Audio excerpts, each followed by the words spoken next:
Hello, everyone. Welcome to another gathering here on the channel. Today, we have an extremely relevant topic, something that has already been generating profound reflections around the world. I want to share with you a series of insights pointing to the possibility of unexplainable events unfolding in the coming days. Grab your drink, get comfortable, and let's delve into the unfolding of something that, without a doubt, is shaking global backstage discussions. We begin with a striking statement: Donald Trump's return to power is being associated with the implementation of a new international order. Elon Musk, one of the most influential names in technology and business, recently stated that this transition marks a global milestone. But what exactly does this mean for the world? We are witnessing, more than ever, the revelation of elements that were once hidden. The esoteric sector, both in the sense of closed esotericism with S and open esotericism with X, is undergoing profound transformation. Truths that were once reserved for a select few are now emerging and impacting our daily lives. Consider this: the shift from secrecy to openness is not a coincidence but a carefully orchestrated transition. It's like the moment when a veil is lifted, and what lies beneath is finally exposed to all.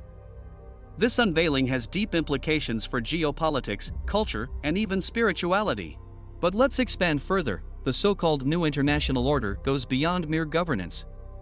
It touches on a redefinition of global alliances, power dynamics, and even economic structures.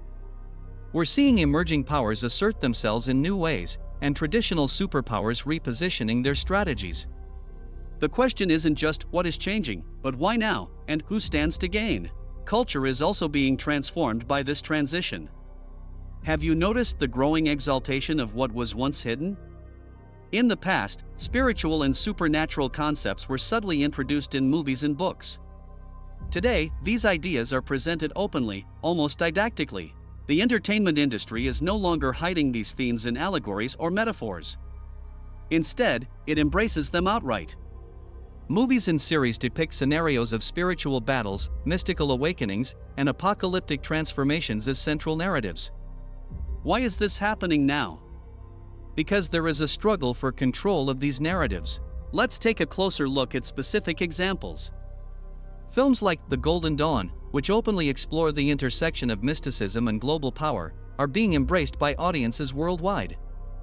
Meanwhile, streaming platforms are inundated with documentaries about secret societies, esoteric traditions, and hidden truths. These aren't coincidences, they reflect a broader societal hunger for understanding the mechanisms shaping our world. The famous concept of Ordo ob Chao, order from chaos, perfectly reflects the moment we're living in. A clash between opposing theses is essential for the synthesis of a new order. Since the times of Sturm und Drang in Germany, this idea has been hotly debated. But today, it's not just philosophical. It's practical, influencing decision-making and power structures globally. Let's not forget, this cultural shift is accompanied by a parallel rise in skepticism. For every person embracing these revelations, another questions their intent. Are we witnessing the democratization of knowledge or a deliberate attempt to steer public perception? Then we reach one of the most intriguing parts: the recent statements by the U.S. National Security Advisor, Jack Sullivan. During his farewell speech, he mentioned that something unexpected might happen in the coming days. Do you grasp the weight of this, coming from someone with access to so much classified information? It seems almost like a prelude to events that could alter the course of history. Sullivan's words are not isolated. They are part of a broader context of cryptic warnings and subtle hints from high-ranking officials worldwide. For example, let's remember similar statements from intelligence and defense leaders, which were often precursors to major geopolitical shifts. What makes this even more concerning is the timing. These statements coincide with growing tensions in several hotspots globally. Whether it's rising conflict in Eastern Europe, shifting alliances in the Indo-Pacific, or unprecedented economic volatility, it's hard not to see these warnings as interconnected. But that's not all. FBI Director Christopher Wray recently stated that there are sleeper cells spread across the United States, ready to act. He also mentioned that hackers linked to foreign powers have already compromised critical systems such as power grids, telecommunications, and water supplies. This raises a fundamental question: are we truly secure? Let's delve deeper. The idea of sleeper cells is not new. Historically, these covert groups have been activated during pivotal moments to disrupt societal stability. The mention of compromised infrastructure is equally alarming. Imagine the cascading effects of a coordinated attack on utilities, widespread outages, communication breakdowns, and societal chaos. And let's not overlook the psychological impact. Even the mere suggestion of vulnerability can sow discord and fear, weakening public trust in institutions. These revelations are not just about potential attacks, they're about eroding the social fabric itself. We can't ignore patterns from the past. In 2001, prior to the September 11th attacks, several signs were left in plain sight. Today, it feels like we're witnessing a similar sequence of events. This is a moment for all of us to remain alert, questioning whether these coincidences are truly random. Let's explore the concept of predictive programming, the idea that media and entertainment foreshadow real-world events. Is it possible that the scenarios depicted in movies and series are conditioning us for what's to come? This is not mere speculation but a theory supported by countless examples.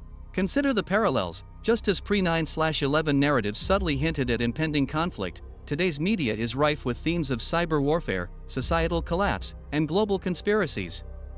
Are these reflections of genuine threats or attempts to guide public perception? Beyond geopolitical tension, there's also concern about economic stability. With figures like Scott Bassett assuming key roles in the U.S. Treasury, there's talk of deliberate credit downgrades aimed at triggering a financial reshuffling. These maneuvers, while seemingly strategic, could have devastating ripple effects, especially in nations reliant on U.S. financial instruments. Consider this: the ripple effect of a weakened dollar could destabilize economies globally. From Japan's dependency on energy imports to Europe's financial interconnectivity, the vulnerabilities are glaring. This interconnectedness means that no nation is immune to the fallout. Experts also point to the possibility of a deliberate reset, a systematic overhaul of global financial structures under the guise of crisis management. If true, this would mark one of the most significant economic transformations in modern history. Simultaneously, alternative media outlets have amplified discussions around psychological operations. Claims of covert influences and staged events mirror tactics observed in previous decades. These narratives often hint at a broader agenda, leveraging fear to consolidate power and influence public opinion. One notable example is the mention of a potential false flag event, akin to historical precedents. This tactic, designed to shift blame and manipulate perception, raises critical ethical and practical questions about governance and accountability. Let's expand this further. How do these narratives shape public behavior? From mass compliance to collective dissent, the power of media to influence societal trends cannot be underestimated. As we navigate this uncertain landscape, preparation becomes key. It's essential to stay informed and critical of media narratives. Equip yourself with knowledge and don't hesitate to question official accounts. Preparation also involves practical steps. Consider your personal and community resilience. Do you have access to reliable food sources? Is your energy supply secure? What about communication networks? Building these safeguards is not about paranoia but about empowerment. Additionally, fostering a sense of community is crucial. In times of crisis, collective strength often surpasses individual effort. Engage with like-minded individuals, share resources, and build networks of mutual support. Friends, we've reached the end of this in-depth discussion. Thank you for staying with me until the end. Remember, transitional periods, while challenging, also bring opportunities for growth and understanding. Let's stay vigilant, prepared, and united in the face of the unknown. As always, leave your like, share this content, and let's continue exploring and discussing these significant themes together. Thank you, and until next time.